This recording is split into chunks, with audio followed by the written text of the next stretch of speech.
Mon VP a rejeté mon système d'IA, en disant « Nous avons besoin de solutions digitales natives, pas d'une pensée héritée du passé. » Je l'ai développé moi-même, en secret. Quand notre plus grand concurrent l'a acquis pour 42 millions de dollars, mon ancien VP n'a même pas pu me regarder dans les yeux, lors de la réunion du conseil. Est-ce que tu suggères sérieusement de parier notre efficacité de fabrication du 4e trimestre, sur un vieux tableur relooké avec un peu d'IA? C'est mots m'ont frappé comme un coup de masse en pleine poitrine.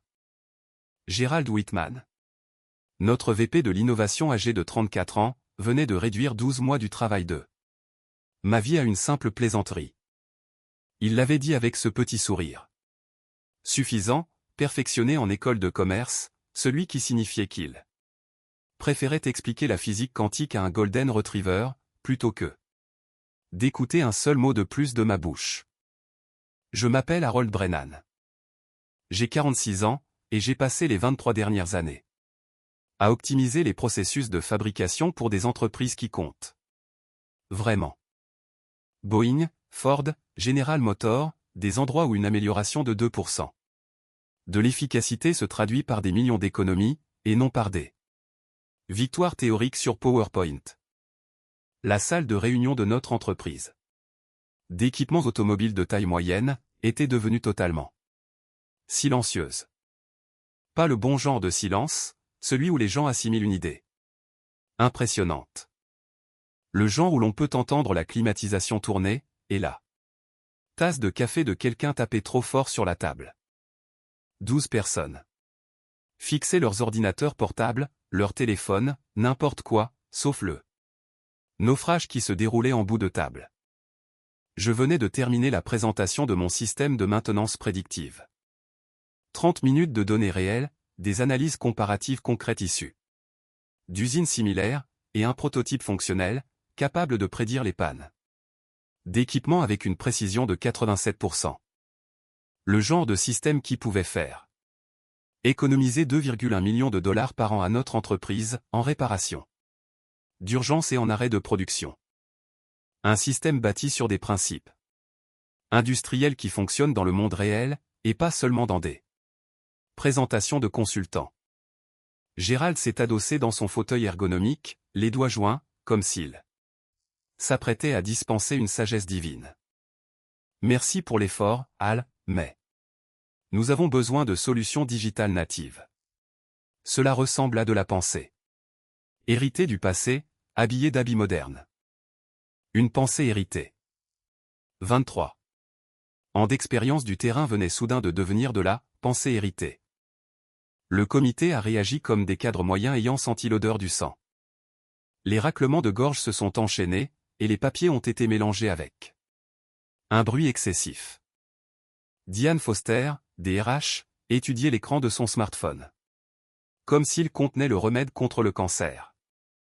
Peter Martinez, notre jeune analyste, qui avait encore du caractère et du potentiel, m'a lancé le plus bref regard de sympathie, avant de fixer la table de réunion comme si elle lui devait de l'argent. L'humiliation n'est pas arrivée d'un coup. Elle s'est glissée sous le col de ma chemise, et remontée par la semelle de mes bottes de travail, et s'est installée dans mon estomac comme un mauvais repas de cantine. Le temps que Gérald passe à discuter de notre partenariat avec une start-up de la Silicon Valley, qui facturait 47 000 dollars par an pour ce qui équivalait à du Excel. Avec de plus beaux graphiques, je calculais déjà le nombre de soirées dont j'aurais besoin pour lui prouver qu'il avait tort. Y a-t-il d'autres questions sur le plan d'innovation trimestriel, a demandé Gérald, en balayant la salle du regard, comme un professeur vérifiant si des élèves dorment. J'ai gardé la bouche fermée, rassemblé mes affaires, et je me suis levé. Pas les diapositives de présentation. Celle-ci était gravée dans ma mémoire, après 50 répétitions. J'ai laissé le document imprimé sur la table. Comme une pièce à conviction sur une scène de crime. Merci pour votre temps, ai-je dit à personne en particulier, puis je suis sorti. Dans l'ascenseur, je me suis accordé exactement un instant de pure rage. Poing serré, grande inspiration, et quelques mots que je ne répéterai pas à l'église. Puis, j'ai souri pour la première fois depuis des semaines. Tu veux balayer mon expérience en la traitant d'obsolète? Très bien. Je vais te montrer ce que la pensée héritée peut accomplir. Ce soir-là, je me suis assis dans mon bureau, à la maison, avec un bloc-notes rempli de schémas. Système que j'avais dessiné pendant d'ennuyeuses réunions de fournisseurs. Des flux de processus, que j'affinais depuis des mois tout en écoutant des consultants m'expliquer des concepts industriels de base comme s'ils venaient d'inventer le feu, et des maquettes d'interface dessinées avec un logiciel gratuit, que mon neveu m'avait recommandé lors du dernier repas de Noël. Je me suis versé 3 doigts de bourbon, j'ai ouvert mon ordinateur personnel. Et j'ai créé un nouveau dossier nommé « Pas de l'IA dépassé ». Les 4 heures suivantes ont filé sans que je m'en rende compte. J'ai tracé les algorithmes de prédiction principaux, basés sur des schémas de panne que j'avais documentés dans 3 entreprises différentes. J'y ai intégré des techniques d'analyse de vibration, apprenant ainsi à dépanner des systèmes de pompe chez Ford. J'ai conçu une architecture de réseau neuronal, capable de vraiment comprendre comment les équipements se dégradent dans de vrais environnements industriels. Rien de très sophistiqué, rien qui ne nécessite de capital risque, ni une équipe de diplômés de Stanford. Juste de l'ingénierie solide, bâtie sur une expérience réelle. Pendant ce temps, au théâtre de l'entreprise, notre équipe d'exploitation se débattait avec la plateforme de maintenance prédictive à 3,4 millions de dollars de Gerald, fournie par Mackenzie Digital Solutions. Le système nécessitait 3 semaines de formation juste pour générer des rapports de base, avait déjà manqué la prédiction de 2 pannes majeures, et plantait à chaque fois que quelqu'un essayait de charger plus de 6 mois de données historiques. La première panne nous avait coûté 187 000 $ en réparation d'urgence et en perte de temps de production. La seconde avait interrompu notre ligne d'assemblage principal pendant 18 heures, le temps d'attendre des pièces de rechange que l'IA aurait dû signaler des semaines plus tôt. J'ai commencé à adopter une nouvelle posture au travail, la victime du burn-out. C'est facile à simuler, quand la vie d'entreprise vous aspire déjà l'âme à travers des réunions sans fin sur l'optimisation de l'efficacité des réunions. J'ai commencé à refuser des tâches supplémentaires, en invoquant des contraintes de charge de travail lors des sessions de planification. À 46 ans, il s'attendait de toute façon à ce que je commence à lever le pied. Une semaine après le désastre de ma présentation, Peter m'a abordé près de la machine à café, qui infusait perpétuellement un liquide ressemblant à de l'huile moteur. Et, ce système de maintenance que tu nous as montré avait vraiment du sens, a-t-il dit, en regardant autour de lui comme s'il partageait des secrets d'État. J'ai extrait quelques chiffres pendant le déjeuner, basés sur tes modèles de prédiction de panne. Les calculs fonctionnent. J'ai haussé un sourcil. Il a haussé les épaules, et a baissé la voix, si jamais tu veux que quelqu'un teste la résistance de tes algorithmes, ou fasse tourner des modèles de données en douce, j'ai du temps. Et voilà, la graine avait trouvé un terreau fertile. Gérald pensait avoir tué mon idée dans cette salle de réunion. Au lieu de cela, il lui avait juste donné de la motivation, et un co-conspirateur. Il y a quelque chose de pur dans le fait d'écrire du code à 1 heure du matin dans son bureau au sous-sol, pendant que le monde banlieusard dort, inconscient qu'on lui a vendu des solutions surévaluées par des gens qui n'ont jamais rien réparé de leur vie. C'est ainsi que ma rébellion a commencé. Pas d'incubateur de start-up, pas de business angels avec plus d'argent que de bon sens. Juste moi, un ordinateur portable d'elle vieux de 6 ans, qui sifflait plus fort que le souffleur de feuilles de mon voisin, et un cerveau qui refusait d'accepter que l'expérience soit devenue un fardeau. Chaque soir, après m'être échappé de ma comédie d'entreprise, je réchauffais les restes du dîner au micro-ondes, j'ouvrais une bière que je pouvais vraiment me payer, et je me plongeais dans des scripts Python et des structures de machine learning. Une résolution de problèmes belle et méthodique. J'ai extrait des historiques De maintenance dans des bases de données gouvernementales de l'industrie. Intégrer des données sur la qualité des fournisseurs, et construit des modèles de prédiction à l'aide d'outils open source, appris grâce à des vidéos YouTube. Tout restait totalement isolé du travail. Pas une seule ligne de code n'a touché mon ordinateur professionnel. J'ai installé une connexion Internet séparée, enregistré un compte de messagerie professionnel, et obtenu une boîte postale en utilisant l'initiale de mon deuxième prénom.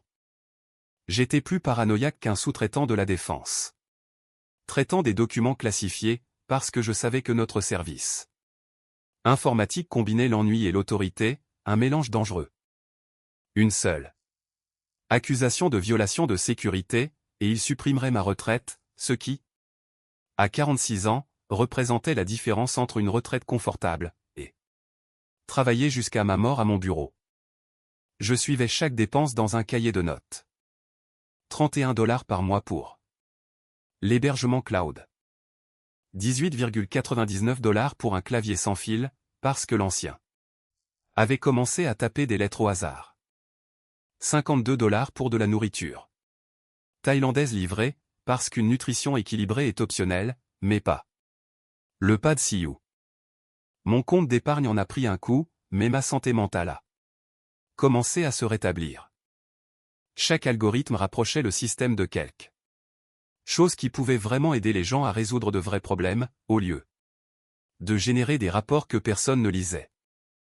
Le moteur de maintenance prédictive que je construisais ne se contentait pas de recracher des formules de livres de classe.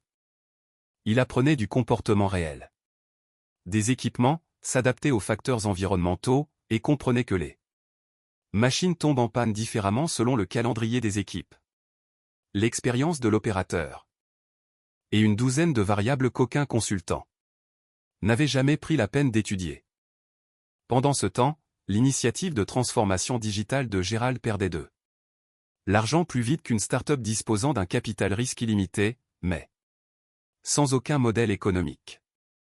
Le processus de formation était devenu un travail à plein temps pour 3 personnes. Notre responsable de la maintenance faisait des semaines de 60 heures pour tenter de suivre manuellement des équipements que l'IA était censée surveiller automatiquement.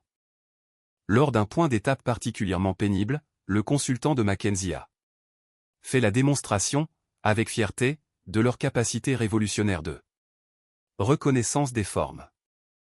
Ce qu'ils nous ont montré n'était essentiellement qu'un modèle de régression linéaire, que n'importe quel étudiant en ingénierie aurait pu concevoir en un week-end, habillé d'assez de mots à la mode pour justifier leur tarif de facturation. Gérald hochait la tête comme s'il assistait à la fission de l'atome. C'est exactement le genre de pensée innovante dont nous avons besoin. J'ai eu envie de me lever, et d'expliquer qu'innover signifie vraiment améliorer quelque chose, et pas seulement le rendre plus cher. Au lieu de cela, j'ai souri poliment, et j'ai pris des notes sur mon bloc-notes, tout en esquissant secrètement des améliorations pour mes algorithmes d'analyse de vibrations. Les fissures dans le paradis digital de Gérald devenaient impossibles à ignorer. Les responsables de production se plaignaient discrètement du fait que le tableau de bord en temps réel ne se mettait à jour que toutes les 4 heures, ce qui le rendait aussi utile que le bulletin météo d'hier. Le système avait manqué la prédiction de panne de roulement sur 2 machines différentes, nous coûtant encore 240 000 $ en réparation d'urgence. Et j'étais là, assis, à supporter ces désastres au ralentisseur, pendant que mon prototype tournait tranquillement sur mon réseau domestique, prédisant avec succès les besoins de maintenance avec le type de précision que les coûteux consultants de Gérald promettaient, mais ne livraient jamais. J'ai arrêté de me porter volontaire pour des projets à forte visibilité. Quand des collègues me demandaient comment je gérais la charge de travail, je soupirais de manière théâtrale et disais, j'essaie juste de faire tourner les assiettes, vous savez. Il hochait la tête avec sympathie, le regard vitreux, épuisés par leur propre existence étouffée sous les présentations PowerPoint. La rébellion n'était ni bruyante, ni spectaculaire. Elle était silencieuse, systématique, et elle commençait à porter ses fruits. La première Fois que quelqu'un a utilisé mon système sans savoir qui j'étais, j'ai failli renverser du café partout sur mon clavier. J'avais enfin mis en ligne ce que les développeurs de logiciels appellent un produit minimum viable, sur un site web basique, hébergé sur le serveur le moins cher possible. Je l'avais appelé Industrial Insight Analytics, avec un logo bricolé grâce à un logiciel gratuit, qui donnait l'impression qu'un schéma d'usine avait été interprété par une intelligence artificielle. Pas de biographie de fondateur, pas de photo d'équipe, pas de communiqué de presse sur du capital risque, juste un slogan simple, des prédictions de maintenance plus intelligente, sans besoin de consultant. Ensuite, j'ai fermé l'ordinateur portable, je me suis versé un autre bourbon, et j'ai essayé de ne pas y penser, bien qu'il me fût impossible de penser à autre chose. Cette nuit-là, un atelier de usinage de précision du Wisconsin a téléchargé 14 mois de données d'équipement à travers mon interface web basique. Ils voulaient de l'aide pour prédire le moment où leur machine-outil la commande numérique aurait besoin d'un réétalonnage. Mon système a mouliné leurs données pendant environ 2 heures, ce qui était bien plus réaliste que mes estimations initiales trop optimistes, et a suggéré un calendrier de maintenance qui pouvait réduire les pannes imprévues de 18%. La réponse par email est arrivée à 6h47. C'est incroyable, c'est bien meilleur que le système d'entreprise pour lequel nous payons 32 000 $ par an. Qui êtes-vous? J'ai lu ce message environ 20 fois, puis j'ai commencé à faire les 100 pas dans ma cuisine, comme un animal en cage. Parce que personne ne vous prépare au moment où votre idée pratique cesse d'être théorique, pour devenir quelque chose dont les gens ont réellement besoin. Cela ne ressemble pas à un triomphe. On a plutôt l'impression de tenir une grenade dégoupillée entre les mains. Au cours des semaines suivantes, d'autres entreprises ont commencé à arriver au compte-gouttes, un petit fournisseur automobile du Tennessee, un atelier de réparation indépendant de l'Oregon, spécialisé dans l'équipement industriel. Et même un homme nommé Jim Patterson, qui gérait la maintenance d'une entreprise régionale de transport routier, et en avait assez de remplacer les systèmes de freinage dans l'urgence. Mon système a analysé les données de sa flotte, et a identifié des schémas liés au type d'itinéraire, au poids des charges, et au comportement des conducteurs. Il a suggéré des calendriers de maintenance préventive basés sur l'utilisation réelle, au lieu d'intervalles de temps génériques. Jim m'a répondu. Je ne sais pas qui vous êtes, mais vous venez de sauver mon budget, et probablement mon emploi. Chaque succès ressemblait à une validation, mêlée à une panique équivalente. Une minute, je souriais devant mon écran d'ordinateur dans mon bureau au sous-sol. La minute suivante, je vérifiais mon email professionnel comme s'il allait exploser, imaginant des équipes d'avocats d'entreprise préparant des mises en demeure. Mais personne de mon travail principal n'est venu frapper à ma porte. Et la base d'utilisateurs continuait de grandir. Les gens ont commencé à demander des fonctionnalités supplémentaires. L'intégration avec des plateformes de gestion de maintenance populaires, des seuils d'alerte personnalisables pour différents types d'équipements, ou encore un accès mobile au tableau de bord pour les techniciens travaillant dans les usines.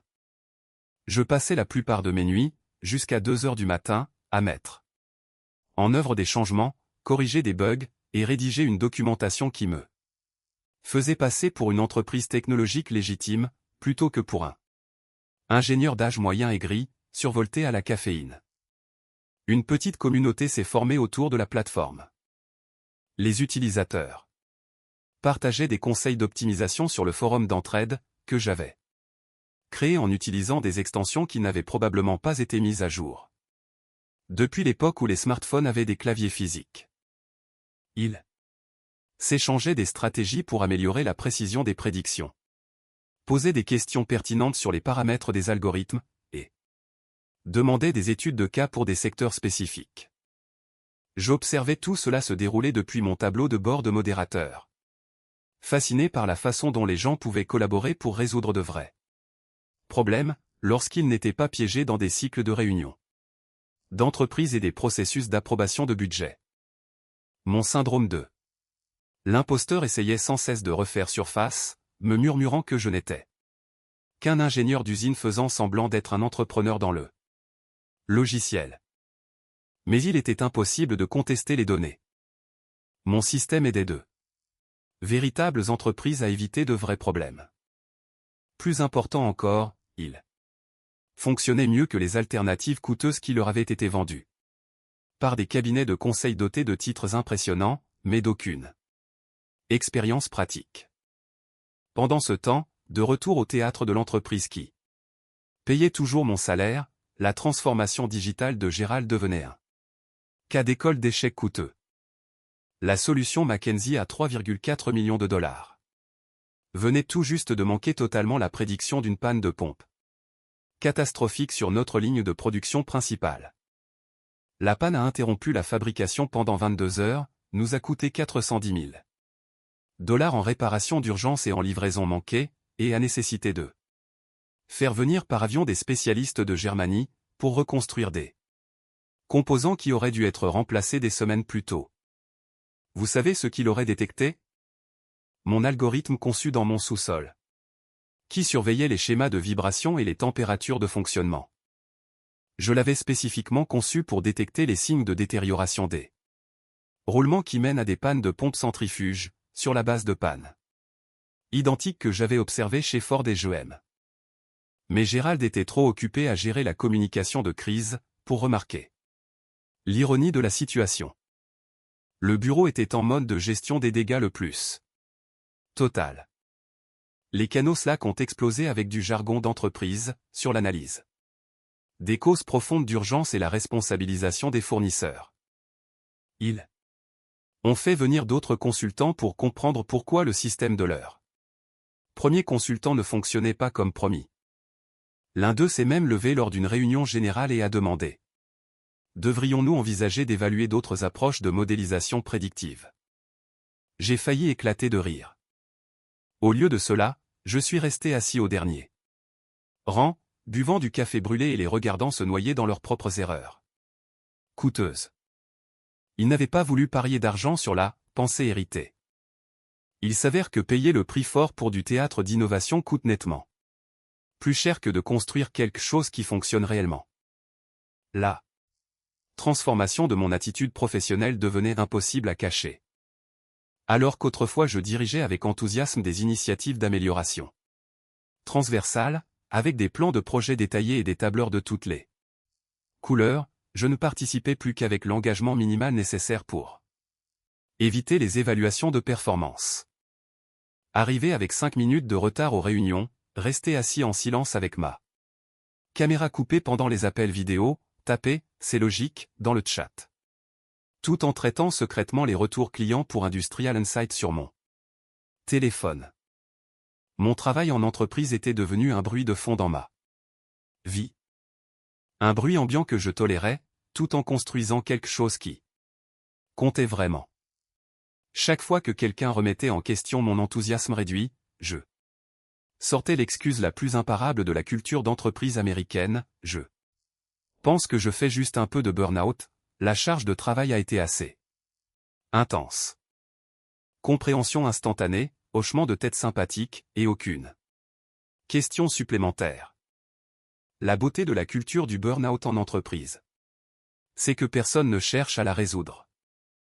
Ils veulent juste reconnaître que cela existe, émettre des bruits de soutien, et passer rapidement à autre chose avant d'être contaminés eux-mêmes. J'étais devenu un fantôme bénéficiant d'une assurance santé. Le virement automatique arrivait toujours toutes les 2 semaines, et mon badge ouvrait encore les portes de sécurité. Et tandis que le bureau luttait pour comprendre pourquoi le RIA coûteuse continuait de rater les pannes d'équipement de plusieurs semaines, je passais mes week-ends à concevoir des feuilles de route pour un outil 10 fois plus fiable. Chaque petite victoire dans ma vie professionnelle secrète ressemblait à du carburant ajouté à un feu qui couvait depuis des mois. Une demande de fonctionnalité mise en œuvre en quelques jours, au lieu de passer par des processus d'approbation de 6 mois. Un message de remerciement d'un petit fabricant de l'Ohio, qui qualifiait mon système de tout premier outil d'IA conçu par quelqu'un qui comprend vraiment le fonctionnement d'une usine.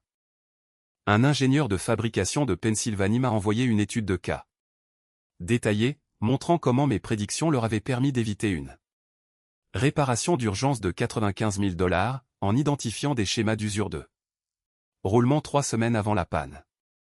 Il concluait son email par ces mots. Quiconque a conçu cet outil comprend la réalité industrielle, et pas seulement des modèles théoriques. C'est là que j'ai réalisé que je ne construisais plus seulement un logiciel. Je construisais la preuve que l'expérience et les connaissances pratiques pouvaient créer quelque chose de vraiment précieux, quelque chose qui fonctionnait dans le monde réel, plutôt que d'impressionner simplement les gens dans les salles de réunion. Mon emploi en entreprise n'était plus qu'un salaire et un ensemble d'avantages sociaux. Mais mon travail réel, lui, était sur le terrain, dans le monde réel, en train de fonctionner, d'évoluer, et d'aider les gens à résoudre des problèmes cruciaux. Le moment où tout a basculé a commencé par une notification LinkedIn qui m'a glacé le sang. J'étais assis dans une autre réunion inutile de planification trimestrielle, faisant semblant de prendre des notes tout en lisant les retours des utilisateurs sur mon téléphone, lorsque la notification est apparue. Quelqu'un avait partagé une publication sur Industrial Insight Analytics. Le nom dans la notification me semblait familier. Jim Patterson, directeur senior des opérations chez Apex Manufacturing Solutions.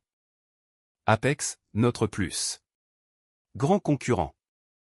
Et si je dois être honnête, une entreprise que je respectais vraiment.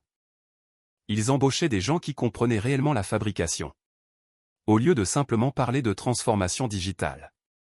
Mais Jim Patterson n'était pas n'importe quel directeur des opérations. J'avais travaillé avec lui 8 ans plus tôt, lorsque j'étais consultant pour Boeing sur un projet d'optimisation de la chaîne d'approvisionnement. Un gars intelligent, le genre d'ingénieur capable de repérer les fables depuis l'autre bout de l'usine. Sa publication LinkedIn était courte, mais percutante, enfin trouver une solution de maintenance prédictive conçue par quelqu'un qui comprend vraiment l'industrie. Aucune idée de qui est derrière Industrial Insight Analytics, mais ils ont tout compris. Des résultats concrets dans le monde réel, pas des contes de fées. De consultants. Mes mains sont devenues engourdies. J'ai posé mon téléphone. Et j'ai fixé la table de réunion comme si elle pouvait m'apporter des réponses. Avait-il reconnu mon travail? Ma façon d'analyser les équipements? 23 ans d'expérience crée des signatures difficiles à masquer, même quand on essaie de rester anonyme. J'ai passé le reste de cette réunion dans un état de paranoïa intense, repassant mentalement en revue chaque algorithme que j'avais publié, et chaque étude de cas que j'avais partagé. Avais-je utilisé une terminologie qui pouvait être reliée à mes projets précédents? Ma méthodologie était-elle trop reconnaissable? Mais au lieu de la panique, quelque chose d'autre a commencé à monter dans ma poitrine. Une anticipation grisante. Si Jim avait reconnu la qualité de mon travail, cela signifiait que je ne fonctionnais pas en vase clos. Cela signifiait que mon système avait une véritable substance, une crédibilité authentique. Cela signifiait que je n'étais plus seulement en train de me défendre face au mépris de Gérald. 3 jours plus tard, l'email qui allait tout changer est arrivé. Objet, demande de partenariat stratégique, confidentiel. Expéditeur, Patricia Wells, vice-présidente exécutive de la technologie chez Apex Manufacturing. Solution. Mon café a refroidi pendant que je le lisais 2 fois, puis 3 fois, avant d'appeler mon avocat spécialisé en start-up à 23h47. Même si je savais qu'il me facturerait des tarifs de consultation d'urgence, Patricia suivait discrètement Industrial Insight depuis 6 semaines, à travers des forums spécialisés. Son équipe avait testé mon système par rapport à plusieurs scénarios de fabrication, et l'avait comparé à 3 solutions d'entreprises différentes, y compris la plateforme McKinsey que Gérald avait infligée à notre entreprise. Son message était direct, et professionnel, vos algorithmes de maintenance prédictifs sont exceptionnels. Ils dépassent des systèmes coûtant 10 fois plus cher. Nous aimerions discuter d'une acquisition. Êtes-vous disponible pour une conversation confidentielle? L'appel téléphonique a eu lieu 2 jours plus tard. Patricia était vive, directe, et d'une honnêteté rafraîchissante sur ce qu'Apex recherchait. Il cherchait une technologie de maintenance prédictive qui fonctionne réellement dans de vrais environnements industriels, et pas seulement dans des démonstrations de laboratoire. Ils avaient testé des solutions coûteuses d'Oracle, d'IBM, et de 3 cabinets de conseils différents. Toutes impressionnantes lors des présentations, mais toutes décevantes dans la pratique. Puis, quelqu'un dans leur usine du Wisconsin a commencé à utiliser mon système de manière non officielle, et a obtenu des résultats qui ont fait passer leur logiciel d'entreprise pour une mauvaise plaisanterie ruineuse. Nous voulons la technologie, a dit Patricia. Plus encore, nous voulons que la personne qui l'a conçue dirige notre nouvelle division d'analyse prédictive. Ce n'est pas juste une acquisition, c'est un recrutement stratégique. Le processus d'audit préalable a pris 5 semaines, et a ressemblé à l'entretien d'embauche le plus poussé de ma carrière.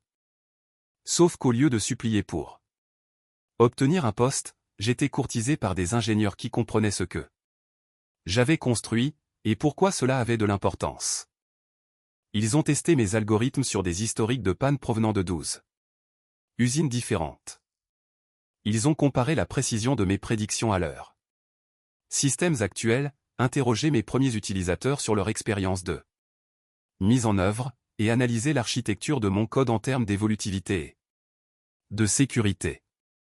Chaque test ne faisait qu'augmenter leur intérêt. Mon système dépassait systématiquement leurs solutions existantes, tout en nécessitant 70% de ressources informatiques en moins, et aucun soutien de consultant pour la mise en œuvre de base. L'offre finale est arrivée un mardi matin, alors que j'étais assis dans une énième réunion sur l'optimisation de nos initiatives d'optimisation. L'email de Patricia était succinct. 42 millions de dollars pour l'acquisition complète de la technologie, plus un contrat de travail de 5 ans en tant que conseiller technologique en chef, avec une participation au capital importante dans la nouvelle unité d'analyse. Je me suis excusé auprès de la réunion, j'ai marché jusqu'à ma voiture, et je suis resté assis sur le parking à lire la proposition pendant 45 minutes. Ensuite, j'ai appelé mon avocat, mon comptable, et ma fille à l'université pour lui dire qu'elle n'aurait pas besoin de prêts étudiants pour son dernier semestre. Les négociations du contrat ont pris une semaine supplémentaire. Nous avons clarifié certaines clauses de propriété intellectuelle, précisé la structure de participation au capital, et ajouté des dispositions pour intégrer 2 de mes meilleurs développeurs indépendants à l'équipe d'Apex. Je voulais que les personnes qui m'avaient aidé à construire cela profitent de son succès. J'ai signé les papiers un jeudi après-midi, dans la salle de réunion de mon avocat. L'annonce devait être rendue publique le lundi matin suivant. Pour la première fois depuis des mois, j'ai dormi toute la nuit, sans vérifier mes emails professionnels toutes les 2 heures. Lundi matin, le communiqué de presse est tombé à 9h15, Apex Manufacturing Solutions acquiert Industrial Insight Analytics pour 42 millions de dollars, et nomme Harold Brennan au poste de conseiller technologique en chef. Dès 9h23. J'avais 52 messages vocaux, 73 messages Slack, et une invitation de calendrier marqué, urgence. Discussion du comité exécutif prévue à 11h. J'étais techniquement encore employé pour 3 jours. La réunion d'urgence s'annonçait intéressante.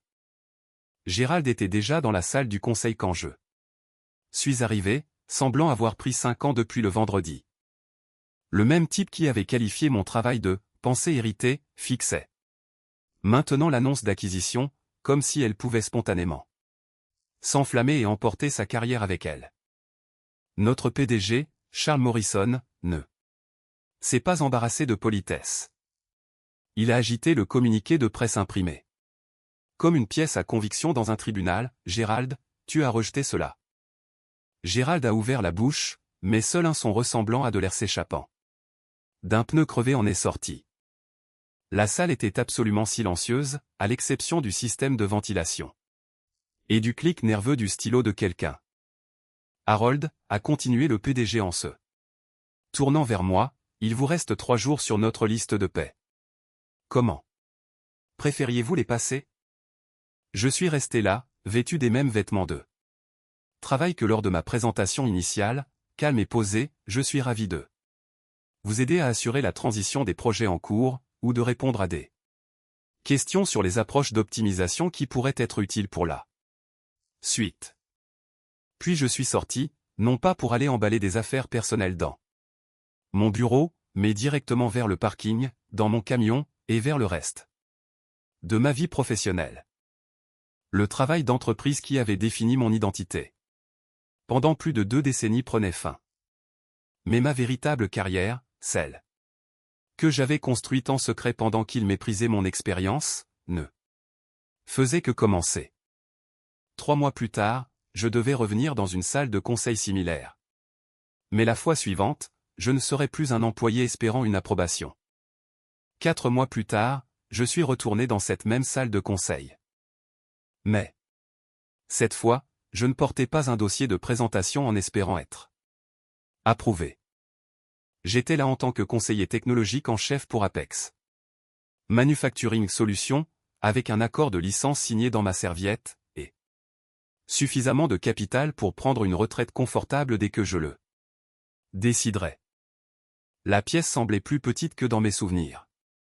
C'était peut-être la différence entre être la propriété d'une entreprise, et être estimé par elle.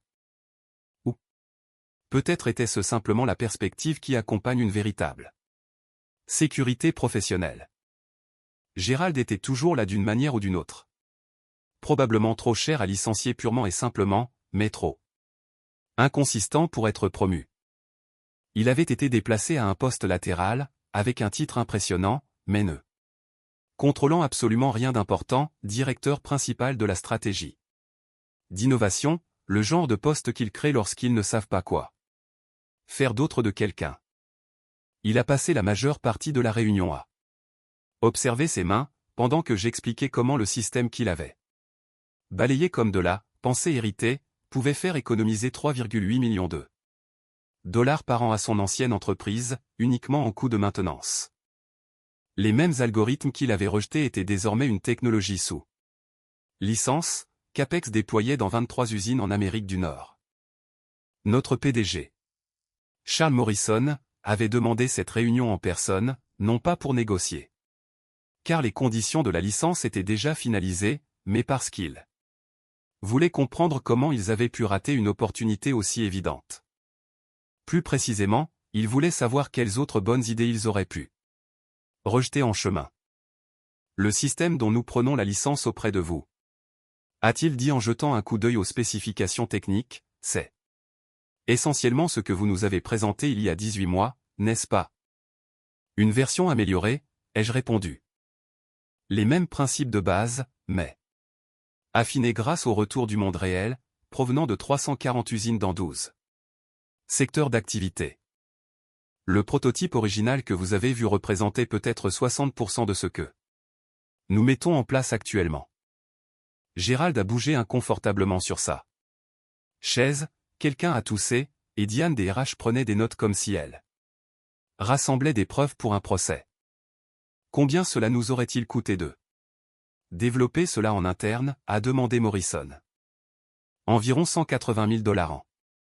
Coût de développement, en comptant 18 mois avec un ingénieur senior, et l'assistance à temps partiel d'un développeur.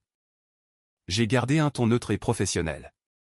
Plus ce que vous auriez voulu ajouter pour les tests internes et le peaufinage. Le silence qui a suivi était de ce qu'on entend sur les lieux d'un accident, chacun faisant le même calcul.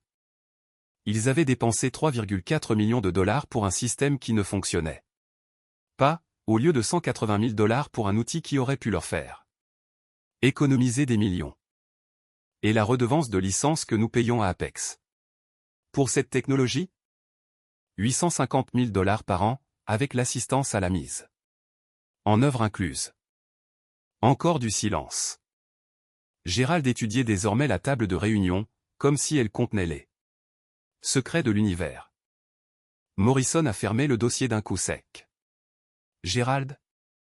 Avez-vous quelque chose à ajouter à cette discussion? Gérald s'est raclé la gorge, a commencé à parler, puis a simplement secoué la tête. Que pouvait-il dire? Qu'il s'était trompé n'était une nouveauté pour personne dans la pièce.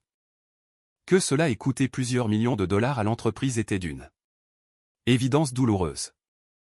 Et que son jugement en matière d'évaluation technologique puisse nécessiter un certain réétalonnage était le sous-entendu qui planait au-dessus de tout, comme la fumée d'un feu de poubelle. Harold a dit. Morrison, j'apprécie votre professionnalisme face à cette situation. Je suis sûr qu'il serait facile d'être moins courtois. J'ai hoché la tête. Rien ne sert d'être amer. Les décisions d'affaires se prennent avec les informations disponibles à un instant donné, et parfois, ces informations ne sont pas complètes. C'était vrai. Mais surtout, je n'étais plus amer. Le succès est un excellent antidote au ressentiment. Cependant, je n'allais pas non plus faire semblant de croire que le mépris de Gérald était basé sur des informations incomplètes. Il avait toutes les données dont il avait besoin. Il avait simplement choisi de faire confiance au titre plutôt qu'à la compétence, au mot à la mode plutôt qu'aux résultats comparatifs. Après la fin officielle de la réunion, Morrison m'a raccompagné à l'ascenseur, puis-je vous demander quelque chose? Officieusement? Bien sûr. Combien d'autres idées comme celle-ci avons-nous raté? Combien de personnes comme vous avons-nous découragé? C'était une bonne question, une question importante. Je n'en sais rien. Honnêtement, ai-je répondu. Mais si vous voulez le savoir, vous pourriez commencer par demander à vos employés expérimentés quels problèmes ils résoudraient, s'ils en avaient l'autorité et les ressources. Et ensuite, écoutez vraiment leurs réponses. L'ascenseur est arrivé, j'ai serré la main de Morrison, et je suis entré. Bonne chance pour la mise en œuvre, ai-je lancé au moment où les portes se fermaient. 6 semaines plus tard, j'étais dans mon nouveau bureau chez Apex, à examiner les plans d'expansion de notre division d'analyse prédictive. Nous étions désormais 32 employés, y compris Peter Martinez, qui avait accepté une augmentation de salaire de 35% pour quitter son ancien poste et rejoindre notre équipe. De vrais ingénieurs, des gens intelligents, qui comprenaient que la meilleure innovation vient souvent de l'expérience, et pas seulement de l'enthousiasme. Mon téléphone a vibré, un SMS de ma fille.